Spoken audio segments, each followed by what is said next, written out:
Welcome to the Slop Temple. We pray this video helps.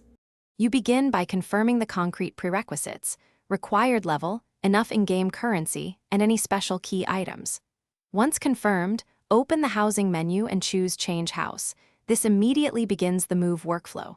Make sure to back up your current layout or screenshots so you can restore furniture positions later. Pay attention to teleport and home cooldown timers because they block instant returns. By starting now, you avoid lost progress and ensure the game accepts the transfer without errors or missing items. You next select the target house and inspect its size, plot orientation, and permission settings. This matters for furniture fit and multiplayer access. Once chosen, move excess furniture into storage or sell items you won't transfer. Doing this prevents inventory overflow and accidental deletion. Then run the in-game preview to check placement and any overlapping objects.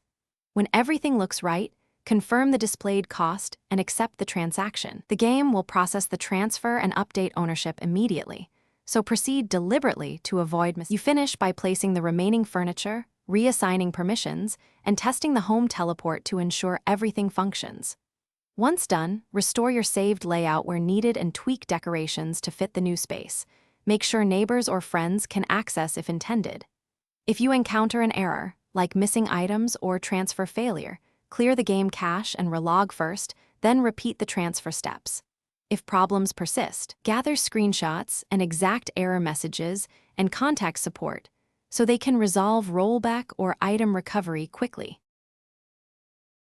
Thanks for watching. Consider subscribing if we helped you.